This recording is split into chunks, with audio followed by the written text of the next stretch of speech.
Point in time in this one's travels, it's lost a stone, and so I sold the bracelet, and the guy wanted me to repair it. So I found a piece of turquoise that I had that kind of matched the color pretty good. So I took a piece of it off, and I'm shaping it to fit, and then we'll end up getting it set in there. And so it's going to match up pretty nice. I just kind of got to fit the shape and get it nice and domed over and polished, just like these ones are, so that when it's done, you really can't tell that it's been swapped. So I'm going to slowly work on this piece and make sure that I get a good fit on it.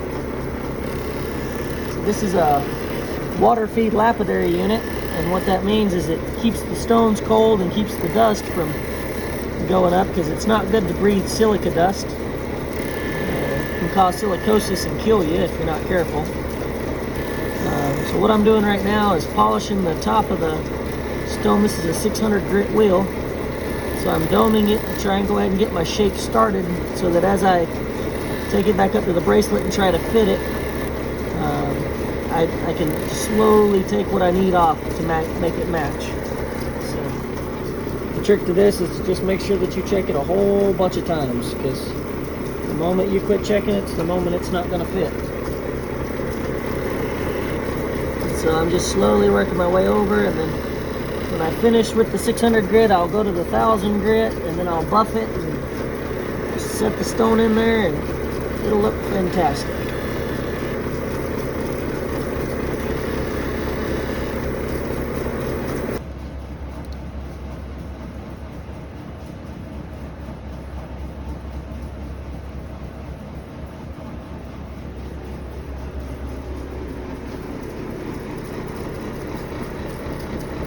So as you can see, I still got to take a little bit off of it, but we're getting real close. So this is just a buffing wheel, and it's got a polishing compound on it. It's going to make the stone look nice and shiny like the other ones. So now you can see that the stone matches pretty well. It's got the same kind of polish on it.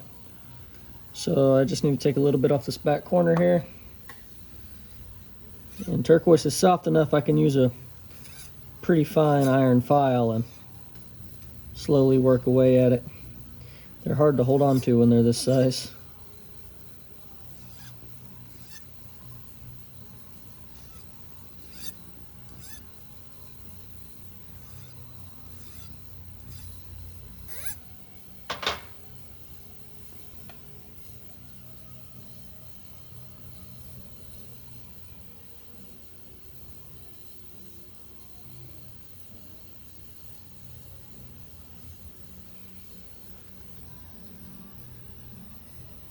So right now what I'm doing is I'm folding these prongs back over the bevel on the stone that I cut.